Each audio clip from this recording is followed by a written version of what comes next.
में जिस तरीके से नफरत की राजनीति का आगाज 2014 के बाद किया गया, आप बताइए, गौवंश संरक्षण के नाम पे गौ हत्याएं की गई। तमाम ऐसे जो संसाधन के लोग हैं, गौशालाओं को जो कहते थे हम समृद्ध बनाएंगे, उनके शासनकाल में तमाम हमारी गायों को जिस तरीके से सड़कों पे छोड़ दिया गया और उनको न चारा मिल रहा है, और उन्हीं गाय के नाम पे जो लोग गौ तस्कर हैं वो लोग हत्या कर देते हैं एक आम इंसान की। आपने 2015 में उत्तर प्रदेश में घटना अखलाक की सुनी होगी, उसकी कोई सीबीआई जांच नहीं हुई। अगर आप विशेष धर्म और समुदाय से आते हैं तो आपको जेल की सलाखों के पीछे डाल दिया जाएगा।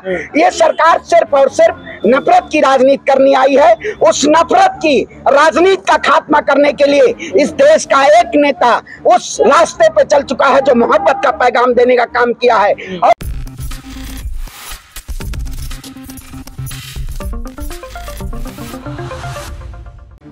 क्या सच में इस बार इंडिया गठबंधन भाजपा सरकार या एनडीए को चुनौती दे पाएगा? क्योंकि लगातार देखा जाए तो चुनाव के पहले आरोप और प्रत्यारोप का दौर शुरू हो गया है, जहां एक तरफ ये कहा जा रहा है कि अरविंद केजरीवाल क्यों कांग्रेस के खिलाफ रैलियों में बयान दे रहे हैं, तो दूसरी तरफ ये भी कहा जा रहा है कि राहुल गांधी तो है ना, राहुल गांधी जो है लगातार जमीनी स्तर पर पहुंचकर जनता से मुलाकात कर रहे हैं और जनता सर्वे भी कर रहे हैं। क्या राहुल गांधी की ये भारत जोड़ो यात्रा जो शुरू होने वाली है वो एक राजनीति यात्रा होगी?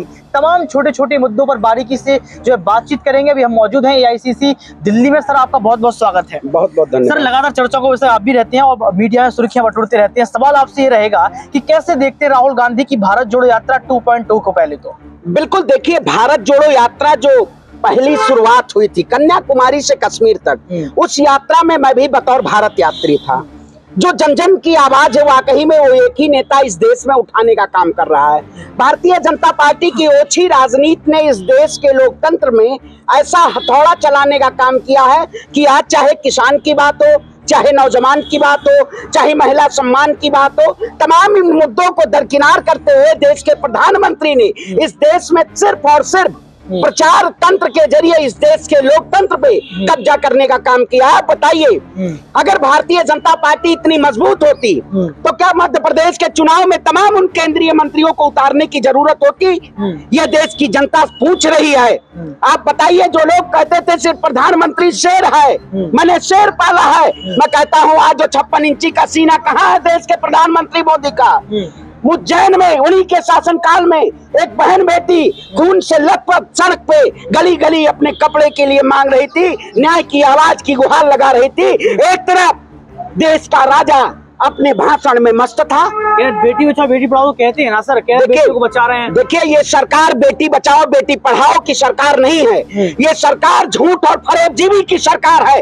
इस देश में जिस तरीके से भारतीय जनता पार्टी के शासनकाल में हमारी बहन बेटियों को जिस तरीके से निर्वस्त्र किया गया, क्या देश के प्रधानमंत्री जवाब देंगे? बताइए। आपने देखा होगा मणिपुर की घटना, दिन के अंधेरे रात में एक हमारी बहन को पूरी सड़क पे तमाम उन भीड़ के जरिए नंगा घुमाया गया, निर्वस्त्र करके घुमाया गया।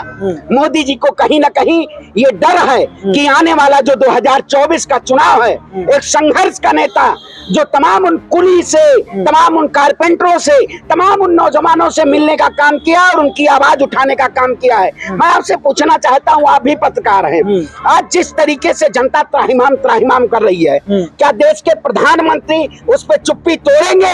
आप सवाल पूछेंगे देश के प्रधानमंत्री से? नहीं पूछेंगे।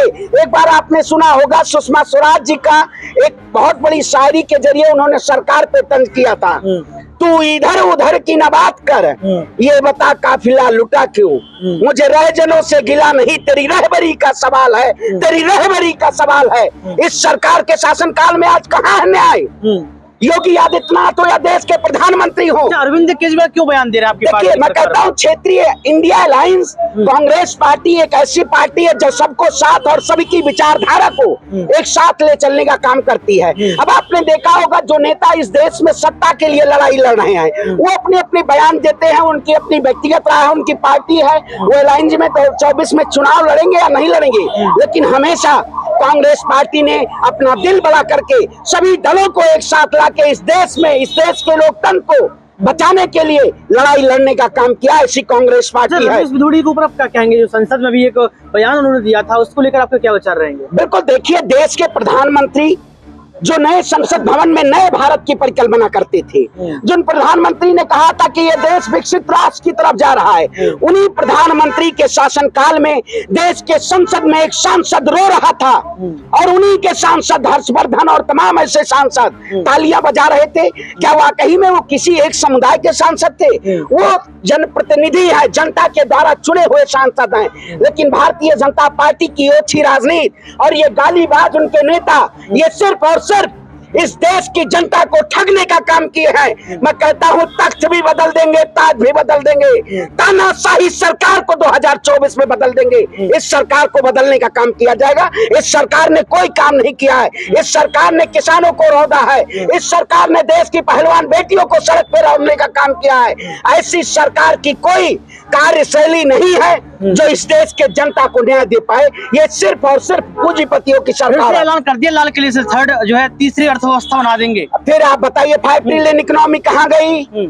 मेक इन इंडिया कहाँ गया? डेवलपमेंट इंडिया कहाँ गया? जीतेगा इंडिया कहाँ गया? बढ़ेगा इंडिया कहाँ गया? भागेगा इंडिया कहाँ गया? नए भारत को कि आप कहते हैं नाम बदलने से देश का इतिहास तो नहीं बदल जाता। जो लोग तमाम ऐसे गांधी परिवार के लोगों के ऊपर आरोप लगाते आए हैं, वो लोग आज गांधी जी का जप कर रहे हैं। आपने देखा होगा 1 अक्टूबर को प्रधानमंत्री जी ने कहा है कि महात्मा गांधी तो स्वच्छांजलि देंगे। क्या भैया? स्वच्छता भारत अभियान के नाम पे अब 9 साल में भारतीय जनता पार्टी को स्वच्छता अभियान का याद आया है। इस सरकार के शासनकाल में नमामि गंगे के नाम पे सबसे बड़े घोटाला। मैं भगवान प्रभु श्री राम की धरा से आता हूँ, अयोध्या से, लेकिन क्या अयोध्या में विकास करने का काम किया इन्होंने? एक मंदिर के नाम पे तमाम उन मंदिरों को विध्वंस कर दिया गया। जो लोग कहते हैं हम राम के रखवाले हैं, ये राम के व्यापारी हैं, राम के रखवाले नहीं हो सकते। ये सिर्फ और सिर्फ व्यापार करने आए हैं। मोदी जी ने कहा है कि हम तो झोला उठा के चले जाएंगे। अब मोदी जी यूट्यूब चैनल पे आ गए हैं, आपने देखा? मेरे चैनल को सब्सक्राइब कीजिए। देश के प्रधानमंत्री का चैनल खुल चुका है कि अगर वो 2024 में सत्ता से बाहर जाते हैं तो अपना जीवन यापन 2024 में यूट्यूब के जरिए एक ऐसा प्लेटफॉर्म खड़ा करके जा रहा है। ऐसा देश का प्रधानमंत्री है। एंकर्स को बहिष्कृत किया था, आप लोगों ने बहिष्कार कर दिया था, इसका क्या कारण हो सकता है? देखिए, इसका कारण सेम है। इस देश में जिस तरीके से नफरत की राजनीति का आगाज 2014 के बाद किया गया, आप बताइए गौवंश संरक्षण के नाम पे गौ हत्याएं की गई। तमाम ऐसे जो संसाधन के लोग हैं, गौशालाओं को जो कहते थे हम समृद्ध बनाएंगे, उनके शासनकाल में तमाम हमारी गायों को जिस तरीके से सड़कों पे छोड़ दिया गया और उनको न चारा मिल रहा है, और उन्हीं गाय के नाम पे जो लोग गौ तस्कर हैं वो लोग हत्या कर देते हैं एक आम इंसान के। आपने 2015 में उत्तर प्रदेश में घटना अखलाक की सुनी होगी, उसकी कोई सीबीआई जांच नहीं हुई। अगर आप विशेष धर्म और समुदाय से आते हैं तो आपको जेल की सलाखों के पीछे डाल दिया जाएगा।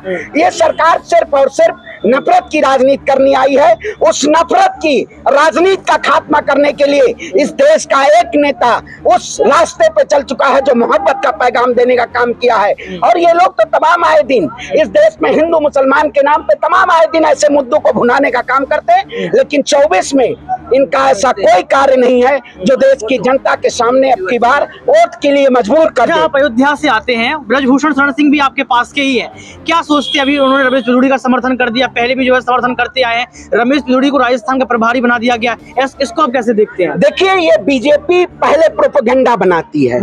आप बताइए, राजस्थान में और 5 राज्यों के चुनाव में जिस तरीके से भारतीय जनता पार्टी हार रही है, पहले तो रमेश बिधूड़ी हिंदू थे और जब उन्होंने एक विशेष धर्म को टिप्पणी करते हुए एक सांसद को गाली देने का काम किया, एक बड़े भाजपा का काम है, जो जितना बड़ा लुच्चा उतना बड़ा भाजपा के लिए सच्चा, यही उनकी पार्टी है। आपने देखा होगा अनुराग ठाकुर ने जंतर मंतर में कहा था मुल्ले काटे जाएंगे, राम राम चिल्लाएंगे। मैं कहता हूँ सबसे बड़ी भ्रष्टाचार पार्टी है। मैं इस सरकार से पूछना चाहता हूं, आपने कहा था हम भ्रष्टाचार मुक्त करेंगे, इस सरकार ने कहा भ्रष्टाचार मुक्त किया? इस सरकार ने कहा किसानों की आय दोगुनी की? इस सरकार ने कहा महिलाओं को न्याय देने का काम किया? इस सरकार ने कहा महिला आरक्षण बिल तो देखे तो अरे भैया मेरा आचरण बिल ला गए तो देश के प्रधानमंत्री ने अपनी पत्नी को न्याय देने का काम किया। शुरुआत तो वहीं से करनी चाहिए। जो अपनी पत्नी को छोड़ के चले आए वो अपने परिवार को न्याय नहीं दे पाए, वो देश के महिलाओं को क्या न्याय देंगे? ये केवल एक प्रोपेगेंडा है, 2024 का एजेंडा है। लेकिन देश की जनता अब की बार पूर्ण रूप से तैयार है। देश का तमाम वो जनता जो है, जनार्दन जिसे हम कहते हैं, जो लोकतंत्र के मंदिर पे, देश की एक संसद पे एक बड़े जनप्रतिनिधि को बैठाने का काम करता है, लोग खड़े हैं और अब की बार ऐसी सत्ता को बेदखल करने का काम करेंगे। अच्छा, गठबंधन में सवाल उठ रहे हैं, गठबंधन को लेकर लगातार चर्चाएं की जा रही, टिकट बंटवारा होगा तब टूटन होगी, लड़ाइयां होगी, और जब अगर सत्ता जीत भी जाएगी तो प्रधानमंत्री कौन बनेगा? तमाम सवाल सर सामने आ रहे हैं इस वक्त। क्यों, आपको क्या लग रहा है? चश्मा लगाए हैं अमित शाह जैसे, दूरबीन लगाए हैं क्या? मोतियाबिंद हो गया है इन जैसे पत्रकारों को, पता नहीं है आपको? ऐसा लग रहा है पीपल के पेड़ में आम लग गया है, आपको दिखाई नहीं दे रहा है देश की जनता किसका नाम? तो सरकार सुनिए, फिर वही बात है, जनता क्या कर रही है? जनता ने आपने देखा नहीं, जनता ने इस देश की आवाम ने बता दिया कि इस देश का अगला प्रधानमंत्री राहुल गांधी है।